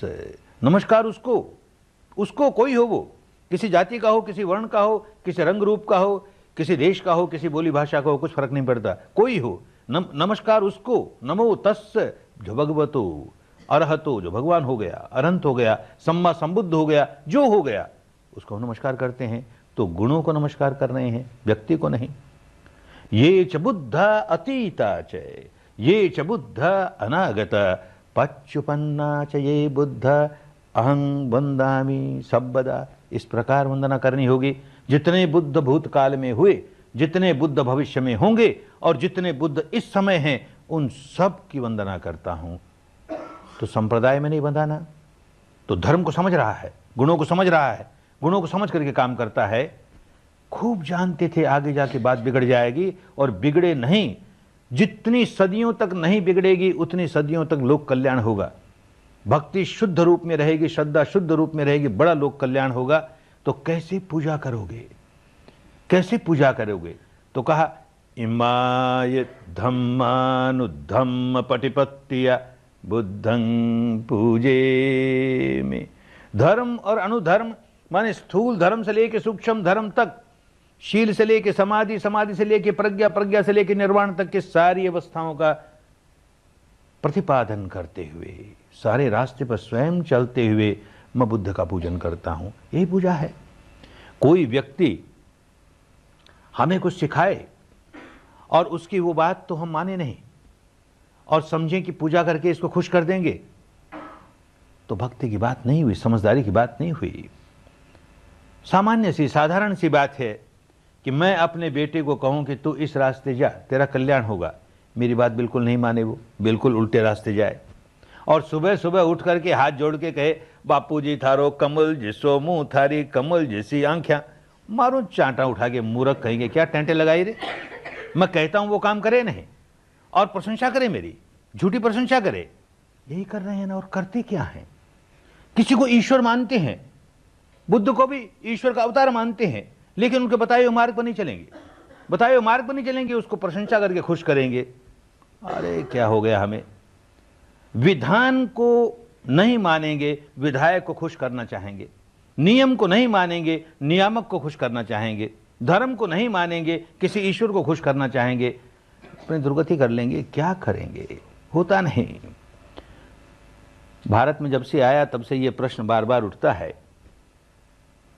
कि सारे देश में सारी व्यवस्था, सामाजिक व्यवस्था भी, शासनिक व्यवस्था भी, राजनीतिक व्यवस्था भी इतनी दूषित हो गई है कि यहाँ किसी व्यक्ति को शुद्ध जीवन जीना बड़ा कठिन है। हम कहते हैं विपश्यना करते करते करते धीरे धीरे सुधार होगा। भाई आशावादी बनो, इतनी निराशा मत रखो। लेकिन फिर भी कभी कभी कोई बात हमारे मन में भी आ जाती है कि इस देश में कैसे सुधार होगा, कैसे सुधार होगा। अरे जिस देश के देवता घूसखोर हैं, जिस देश के ईश्वर घूसखोर हैं, तो इन बेचारे सामान्य अधिकारियों को क्या कहें, शासन को क्या कहें। खुश करने के लिए उसकी प्रशंसा करो, धूप दीप नैवेद्य, कोई फूल पत्ती चढ़ा दो, काम बन जाएगा। कहाँ भक्ति उलझ गई, कहाँ श्रद्धा उलझ गई। अरे बुद्ध जैसा व्यक्ति, उसको भी इस तरह बना दिया। क्या किया? उसके गुणों को याद करना बताया। गुणों को याद करो और वैसे गुण अपने जीवन में लाने का प्रयत्न करो, तो तुम सही माने में बुद्ध के भक्त हो, अन्यथा नहीं हो। क्या गुणों को याद करो? कोई व्यक्ति बुद्ध बन जाए, गौतम हो चाहे कोई और हो, जो बुद्ध बन जाएगा उसमें ये गुण होंगे ही। क्या गुण होंगे? इत्तिपिसो भगवा अरहं सम्मा संबुद्धो विद्याचरण संपन्नो सुगतो लोकविदु अनुत्तरो पुरुषधम्म सारथि सत्था देव मनुष्यानं बुद्धो भगवाति। ये गुण होंगे ही। ये गुण हैं तो बुद्ध है, और ये गुण नहीं है तो बुद्ध नहीं है। बुद्ध है तो ये गुण होंगे ही। इतिपिसो भगवा, वो भगवान होगा। क्या भगवान होगा? 2500 वर्षों में शब्द बदल जाते हैं, शब्दों के अर्थ बदल जाते हैं। 2500 वर्ष पूर्व के भारत में क्या भगवान, किसको भगवान कहते थे? भग्ग रागो भग्ग दोषो भग्ग मोहोति भगवा। जिसका सारा राग भग्न हो गया, सारा द्वेष भग्न हो गया, सारा मोह भग्न हो गया, ऐसे मुक्ति के ऐश्वर्य का जीवन जीने वाला व्यक्ति भगवान कहलाए। अरे आज तो राग भरा है, द्वेष भरा है, मोह भरा है, फिर भी अपने को भगवान कहे जा रहे हैं। अर्थ ही खत्म हो गया, बात ही खत्म हो गई। तो याद करें इस व्यक्ति के ऐसे गुण कि नाक का नामो निशान नहीं, द्वेष का नामो निशान नहीं, मोह का नामो निशान नहीं। मैं वो गुण थोड़ा थोड़ा भी अपने जीवन में उतारने लगा कि नहीं उतार रहा हूं तो सचमुच भक्त हूं, अन्यथा भक्त नहीं हूं। इतिपिसो भगवा अरहं, अरिहंत। अरि कहते हैं दुश्मन को, हंत कहते हैं नष्ट कर दिया, मार दिया, जिसने अपने सारे दुश्मनों को मार दिया। अरे ऐसा अहिंसा का पुजारी किसको मारेगा? ये किन दुश्मनों को मार दिया? बाहर का कोई व्यक्ति हमारा दुश्मन नहीं होता, हमारे भीतर के जितने विकार हैं वही हमारे दुश्मन हैं। तो इन सारे दुश्मनों को मार दिया जिसने, जितने भी हमारे भीतर विकार हैं सबको नष्ट कर दिया। इस माने में अरिहंत हो गया। इतिपिसो भगवा अरहं सम्मा संबुद्धो, सम्यक रूप से संबुद्ध हो गया, स्वयं बुद्ध हुआ। अपने प्रयत्न से, अपने परिश्रम से, अपने पुरुषार्थ से कोई भी व्यक्ति बुद्ध होगा, कोई व्यक्ति मुक्त होगा तो अपने पुरुषार्थ से होगा। पुरुषार्थ कोई और करे, मुक्त मैं हो जाऊं, ये होने वाली बात नहीं है। तो सम्मा संबुद्धो विद्या चरण संपन्नो, विद्या में भी संपन्न है, आचरण में भी संपन्न है। धर्म को, धर्म की गहराइयों को विपश्यना द्वारा, प्रज्ञा द्वारा टुकड़े टुकड़े करके खूब समझ गया, अपनी अनुभूति पर उतार ली और वो जीवन में आने लगी, जीवन व्यवहार में आने लगी। तो धर्म धारण भी करता है, धर्म की सारी बात भी अनुभूतियों से जान गया है, ऐसा व्यक्ति बुद्ध होगा। और जो कहेगा अपनी अनुभूतियों के बल पर कहेगा, कल्पनाएं नहीं, कल्पनाओं का नामो निशान नहीं होगा। यथावादी तथाकारी, यथाकारी तथावादी, जो कहेगा वही करेगा, जो करेगा वो कहेगा, क्योंकि अनुभूति से, अपनी अनुभूति से जाना है, वही लोगों को सिखा रहा है। इस माने में विद्या चरण संपन्नो सुगतो, गति बड़ी अच्छी, जो कदम उठाएगा अच्छा ही कदम, शरीर का, वाणी का, चित्त का, कोई दुष्कर्म ऐसे व्यक्ति से हो ही नहीं सकता। सुगतो लोकविदु, सारे लोगों को जान गया, सर्वज्ञ हो गया। सारे लोग, निरय लोक से लेकर के भवाग्र तक के लोग, अरूप ब्रह्म तक के लोग अनुभूति से जान गया। इस 3.5 हाथ की काया में ही नरक है, इस 3.5 हाथ की काया में ही पशु लोग, मनुष्य लोग, देवलोक, ब्रह्मलोक, अरूप ब्रह्मलोक, सारे इसी में समाये हुए हैं। भीतर विपश्यना करते करते करते करते और सारी अनुभूतियां होने लगती हैं। सब जान गया, सर्वज्ञ हो गया। तो लोकविदु, हम भी ऐसा होने के लिए कुछ काम करें, तब तो भक्त हुए, अन्यथा काहे के भक्त हुए। और किस तरह से, कैसा शास्त्र है, कैसे गलत रास्ते जाने वाले लोगों को सही रास्ते लाने के लिए कितनी करुणा है, कितने प्यार से गलत रास्ते जाने हुए लोगों को सही रास्ते पर लाता है। सारा जीवन भर यही करता है। 35 वर्ष की अवस्था में सम्यक संबुद्ध हुआ, मुक्त हुआ, और 80 वर्ष की पकी हुई अवस्था में शरीर छोड़ता है। 45 वर्ष रात दिन, मुश्किल से एक पहर रात को, वो भी शरीर को केवल आराम देगा, नींद नहीं, और बाकी सारा समय लोक सेवा, लोक सेवा, लोक सेवा। मृत्यु समीप है, 80 वर्ष की अवस्था है, और कुशीनगर के बाहर किसी पेड़ के नीचे लेटे हुए हैं। ये रात समाप्त होते ही सुबह प्राण छूटेगा, ऐसी घोषणा स्वयं ही की है। आनंद उसका सेवक साथ है। उसके मन में आता है कि अगर लोगों को पता चला कि भगवान बुद्ध इतने समीप हमारे नगर के आए, और ये आनंद कैसा है इसने आगे खबर भी नहीं की, नहीं तो उनके जीते जी हम फिर एक बार नमस्कार कर लेते, उनकी मंगल कामना मैत्री ले लेते। तो उसने कहा लोगों को खबर करनी चाहिए। जाके नगर में कुछ लोगों को खबर की और बात फैल गई। अब लोगों की भीड़ आ रही है, भीड़ आ रही है दर्शन करने के लिए, नमस्कार करने के लिए। लोग भीड़ के भीड़ आते हैं, नमस्कार करते हैं, चले जाते हैं, आते हैं, नमस्कार करते हैं, चले जाते हैं। कैसे संभाले इस भीड़ को, लोगों को क्यू में खड़ा किया और नमस्कार किए जा रहे हैं। तो फटने वाली है, अब थोड़े से मिनटों के बाद ही शरीर त्यागेंगे। और एक आदमी जो क्यू के आगे खड़ा है वो कहता मैं नहीं हटता, मैं नमस्कार करने नहीं जाऊंगा, मुझको तो उनसे ये विद्या सीखनी है, धर्म की बात सीखनी है, नमस्कार करने में क्या पड़ा है। आनंद कहता है कि अरे भाई इस वक्त धर्म सिखाने का समय नहीं, अब तो उनका सांस छोड़ने का समय है, कैसे तुम्हें क्या धर्म सिखाएंगे, तुम्हें नहीं नमस्कार करना, नहीं नमस्कार, किसी और को आने दो। वो हटे भी नहीं और आगे बढ़े भी नहीं। और ये बात भगवान के कान में पड़ती है, करुणा जागती है। अरे कोई धर्म के गंगा के पास आया और उसका हाथ रोका जा रहा है, प्यासा है, चुल्लू भर पानी पीना चाहता है उस गंगा से, और कहता पानी नहीं पी सकते, इस गंगा को नमस्कार करो और चले जाओ। तो गंगा में करुणा की बाढ़ आती है। आनंद मत रोक इसे, ये धर्म के लिए आया है, इसे धर्म सिखाना है, भेज इसे।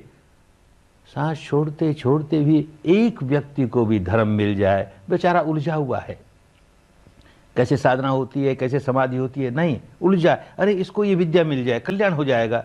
ऐसी करुणा जिस व्यक्ति में, और वो हमारा उपास्य हो जाए, और हम कहें कि हम उसके शरण गए, उसके गुणों की शरण जाए नहीं, कर्मकांडों में पड़ जाए, तो क्या मिलेगा। ऐसे सद्गुण हमारे में आए तो सचमुच कल्याण हो जाएगा।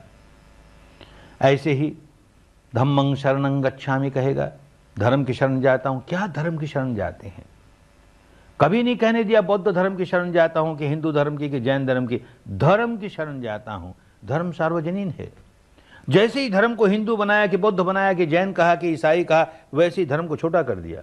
अरे जो अनंत है, घट घट व्यापी है, अणु अणु में को धारण किए हुए है, उस सर्वव्यापी धर्म को, कुदरत के कानून को एक छोटे समुदाय का धर्म कह दिया, तो समझ में नहीं आया ना। धर्म की शरण जा रहे हैं। तो कहा धर्म का क्या गुण होता है, उसका क्या स्वभाव होता है। स्वाख्यातो भगवता धम्मो संदिठिको अकालिको एहि पश्चिको अपनेयिको पच्चत्तं वेदितब्बो विन्युहीति। ये धर्म के गुण होते हैं। स्वाख्यातो, अगर धर्म सचमुच धर्म है तो अच्छी तरह समझाया गया होगा। कोई समझाने वाला धर्म क्यों समझाता है कि उसे सुन करके, समझ करके लोग उसे धारण कर सकें, और ऐसी गुत्थियों में, पहेलियों में समझाए कि ऊपर ऊपर से तो एक अर्थ है और बहुत गहरा अर्थ कुछ और ही है। तो लोग क्या समझेंगे, और समझेंगे तो धारण कैसे करेंगे। तो धर्म अगर सचमुच धर्म है तो उनका इन दार्शनिक जंजालों से लेन देन नहीं।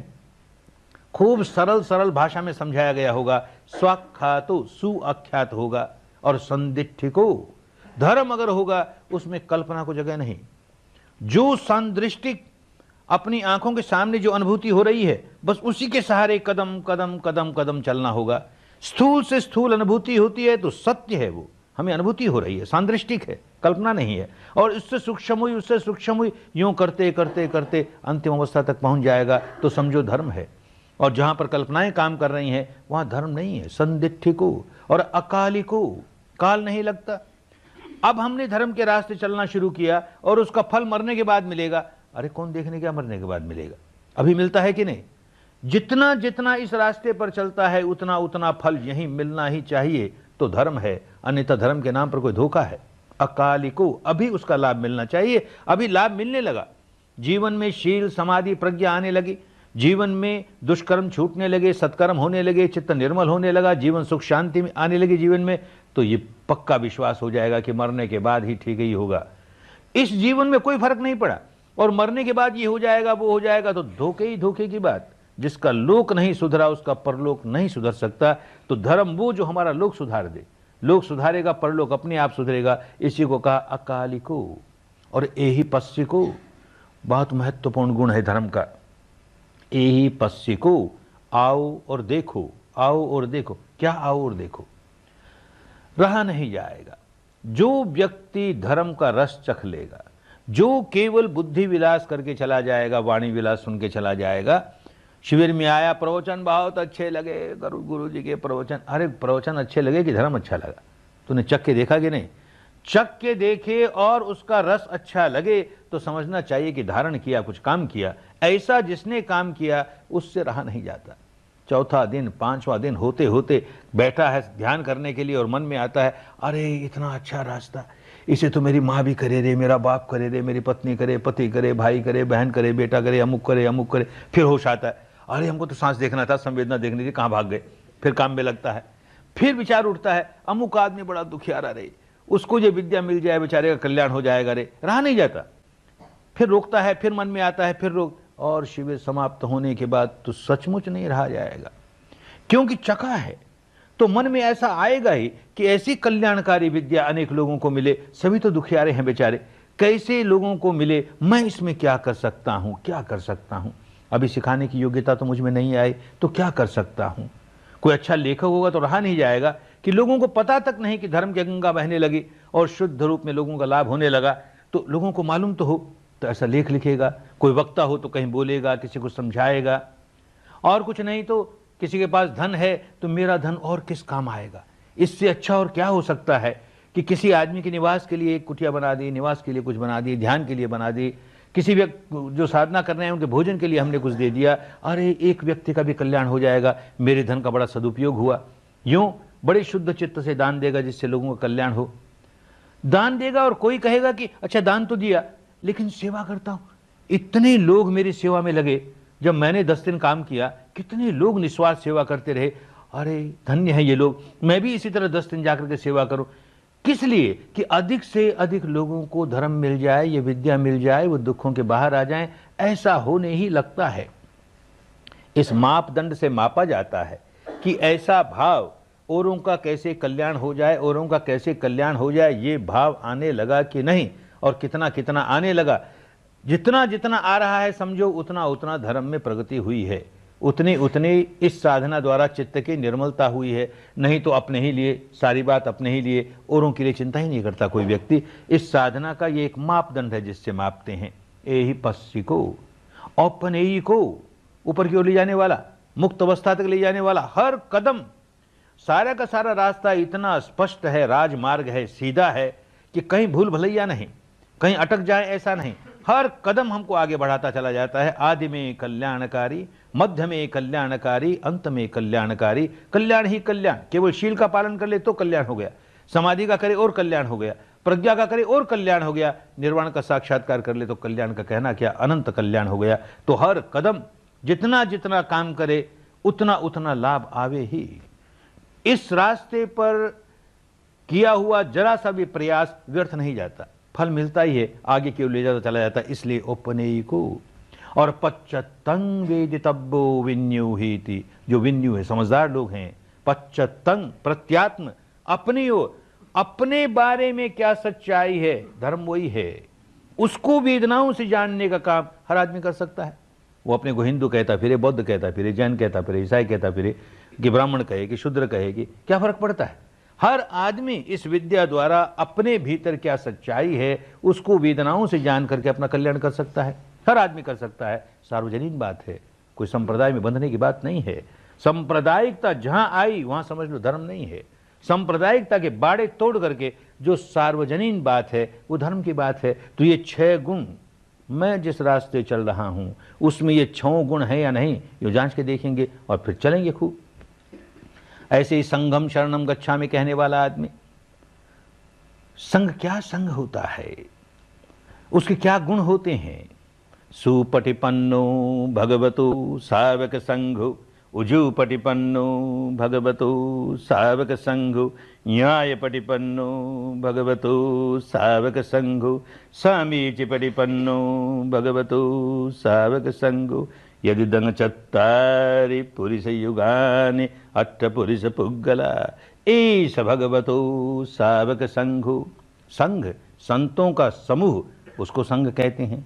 एक व्यक्ति भी संघ होता है, जिस व्यक्ति ने अपने भीतर संघर्ष करके विकारों को दूर कर दिया, संघ हो गया। जिस व्यक्ति ने अपने भीतर शील समाधि प्रज्ञा को संगठित कर लिया, संघ हो गया, संत हो गया। ऐसा व्यक्ति जो सही मार्ग पर चल रहा है, सीधे मार्ग पर चल रहा है, ज्ञान के मार्ग पर चल रहा है, उचित मार्ग पर चल रहा है, और चलते चलते ऐसी अवस्था पर पहुंच गया कि उसने निर्वाण का साक्षात्कार कर लिया, अनार्य से आर्य बन गया। 4 अवस्थाएं हैं मुक्ति की। पहली अवस्था जिसे श्रोतापन्न कहते हैं, श्रोत में पड़ गया, और उससे आगे बढ़ा सगदागामी। श्रोत में पड़ गया तो ज्यादा से ज्यादा 7 जीवन और जिएगा और अनंत हो ही जाएगा। उससे आगे बढ़ गया सगदागामी होगा तो इस लोक में 1 जीवन और जीने के लिए आएगा, फिर अनंत होकर मुक्त हो जाएगा। अनागामी तो इस लोक में आएगा ही नहीं, किसी ब्रह्म लोक में जन्म लेकर के वहीं अनंत होकर मुक्त हो जाएगा, और अनंत हो गया तो इसके बाद जन्म ही नहीं। तो ये रास्ता ऐसा कि इन चारों में से एक अवस्था को जो प्राप्त हो गया, किसी भी अवस्था को प्राप्त हो गया, उसी को संग मानता हूं मैं। माने संतों को संग मानेंगे, जो चित्त शुद्ध हो गया उनको, तो उनकी शरण जाएंगे, इसका मतलब उनके गुणों को याद करेंगे। ऐसे गुण हमारे में भी आवे, इस काम में लग जाएंगे, तो श्रद्धा बड़ी कल्याणकारिणी श्रद्धा, अन्यथा अंधश्रद्धा हो जाएगी, बहुत हानि करेगी, बहुत हानि करेगी। ये हमारा बड़ा महत्वपूर्ण मित्र है, इसलिए इतने विवरण के साथ समझाया इसके बारे में। दूसरा मित्र हमारा वीर्य, मेहनत करनी होती है, पुरुषार्थ करना होता है, पराक्रम करना होता है। श्रद्धा तो बहुत जागी, धर्म भी समझ में आ गया, लेकिन चले नहीं तो बात नहीं बने ना। तो वीर्य, मेहनत करे, परिश्रम करे, अब काम में लग जाए। काम में कैसे लग जाए ये पता होना चाहिए, उसके साथ ज्ञान रहे, विवेक रहे। होश नहीं है तो गलत तरीके से मेहनत करता चला जाएगा, मेहनत तो बहुत करेगा, परिणाम कुछ नहीं आएगा। तो एक कहानी अपने यहाँ चलती है। काशी की नगरी, 5 दोस्तों ने चांदनी रात में नौका विहार करने का निर्णय किया। और काशी तो काशी, भंग भवानी की नगरी। 5 ने खूब भंग पी और बैठ गए नाव में, और सारी रात नाव खेते हैं, खूब चप्पू चलाए, सारी रात नाव खेते रहे, चप्पू चलाते रहे, पसीने से लथपथ हो गए। रात पूरी हुई, सूर्योदय हुआ, तो देखते हैं वहां के वहां, अरे 1 इंच भी ये नाव नहीं सरकी, हमने इतने चप्पू चलाए, इतनी नाव खेई और ये चली नहीं बिल्कुल, क्या हो गया। तो देखते हैं जिस रस्सी से तट पर बांध रखा उसे वो तो खोली नहीं, और चप्पू चलाए जा रहे हैं। तो ये अज्ञान के रस्सी साथ बांधे रहेंगे और चाहेंगे कि हम काम करते जाएं और हमको मुक्त अवस्था मिल जाए, 1 इंच आगे नहीं बढ़ेंगे। खूब अच्छी तरह समझे काम कैसे करना है, अपने शरीर में होने वाली संवेदनाओं की जानकारी हो, उसके प्रति अनित्य भाव जागे, अनुभूति से जागे, और राग नहीं जगने पाए, द्वेष नहीं जगने पाए, तो रस्सी खोल दी, अविद्या की रस्सी खोल दी। अब विद्या ही विद्या है, आगे बढ़ते चले जाएंगे, बढ़ते चले जाएंगे। ऐसा वीर्य होना चाहिए। तीसरा मित्र हमारा सती, माने स्मृति। फिर उलझ जाएंगे। आज की भाषा में सती स्मृति का अर्थ याददाश्त हो गया, कुछ याद नहीं करना है, सजगता है। सजगता किस बात की? बाहर के किसी आलंबन की सजगता नहीं, ये शरीर और ये चित्त, इन दोनों से संबंध रखने वाली जो जो घटनाएं घट रही हैं उनके प्रति सजग। तो 3.5 हाथ की काया के भीतर जो कुछ हो रहा है उसके प्रति सजग, तब तो सती। और नहीं तो सती का स्मरण हो जाएगा, स्मृति हो जाएगी, स्मरण हो जाएगा, और स्मरण का सुमरण हो जाएगा, और करने लगेंगे किसी का सुमरण तो एकदम भटक गए, कहीं किस रास्ते चले गए। स्मृति माने सजगता, और अपने बारे में पश्चतंग, प्रत्यात्म, अपने प्रति क्या घटना घट रही है उसके प्रति सजग रहना तो सती हुई। चौथा मित्र हमारा समाधि, यही सजगता क्षण प्रतिक्षण, क्षण प्रतिक्षण इसी तरह चालू हो रही है, चालू रही है, इसमें बाधा नहीं आती, तो लंबे अरसे तक स्मृतिवान रहे, समाधि हो गई। सजगता है तो समाधि ठीक है, और सजगता नहीं है, किसी कल्पना में डूब गया तो समाधि नहीं है। किसी कल्पना में डूब करके चित्त को एकाग्र कर सकता है, किसी कामना के सहारे चित्त को एकाग्र कर सकता है, किसी पर द्वेष जगाते हुए चित्त को एकाग्र कर सकता है, कोई काम की बात नहीं हुई। सजग है, अपने बारे में सजग है, और उस सजगता को आलंबन बना करके चित्त को एकाग्र कर रहा है, राग नहीं जगा रहा, द्वेष नहीं जगा रहा, वो समाधि सम्यक समाधि हुई, बड़े कल्याण की हुई। 5वां मित्र हमारा प्रज्ञा, अरे महाकल्याणकारी मित्र हमारा प्रज्ञा। वो भी कहीं गड़बड़ ना हो जाए कि कहीं श्रुत प्रज्ञा को ही प्रज्ञा मान के अटक न जाए। शास्त्र पढ़ लिए ना, सारे शास्त्र पढ़ लिए, अब तो बड़ा ज्ञाता हो गया मैं। अथवा चिंतन प्रज्ञा को प्रज्ञा मान करके अटक न जाए, बड़ा चिंतन मनन करता है, तर्क वितर्क करता है, खूब समझ गया धर्म, कुछ नहीं मिलेगा। ये जो भावनामयी प्रज्ञा है, अनुभूतियों से जो सत्य उजागर होगा और उस सत्य के सहारे जो ज्ञान जागेगा, वो सही माने में प्रज्ञा है, वो प्रत्यक्ष ज्ञान है, इस माने में प्रज्ञा है। प्रज्ञा सचमुच प्रत्यक्ष हुई कि नहीं, भावनामयी हुई कि नहीं, उसको मापने का एक मापदंड है।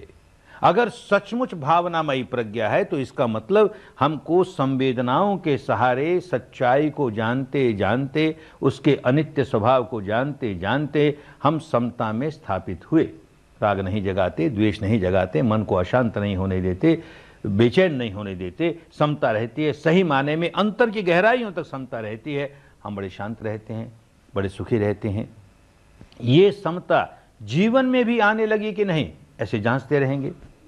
और एक कहानी अपने यहाँ चलती है।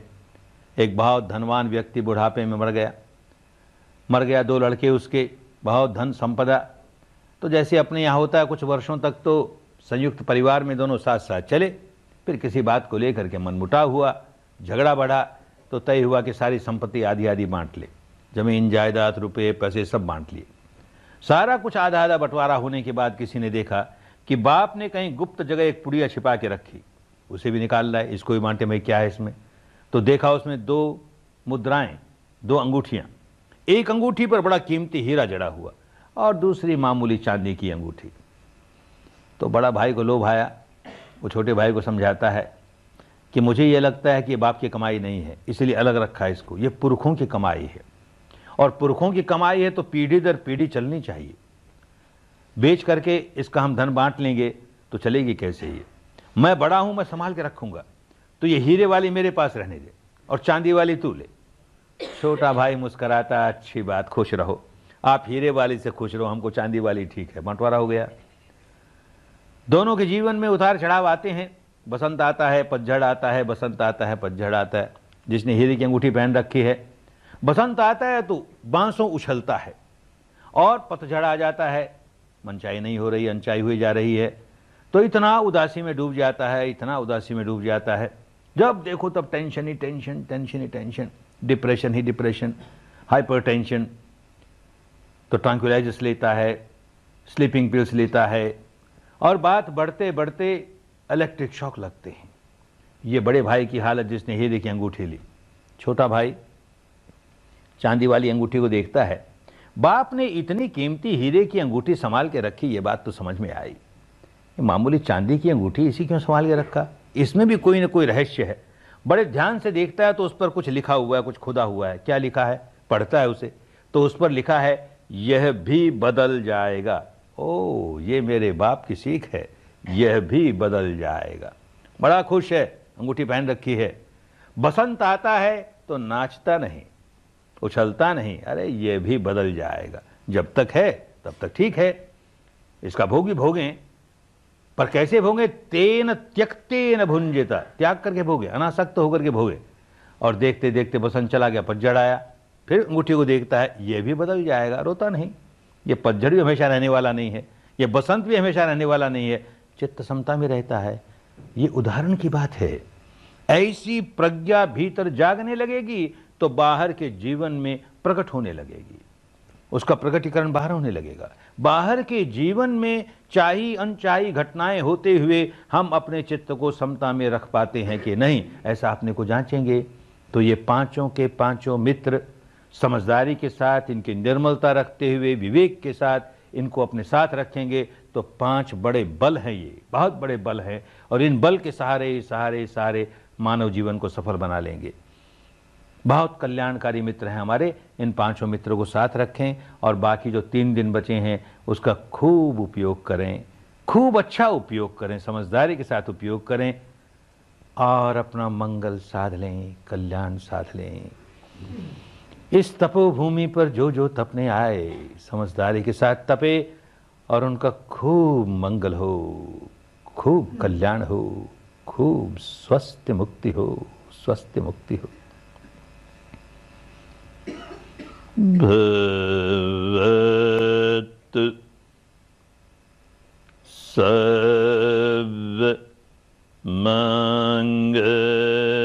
सर्वमङ्गलं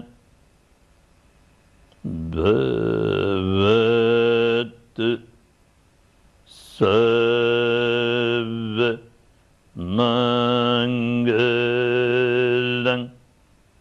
भवतु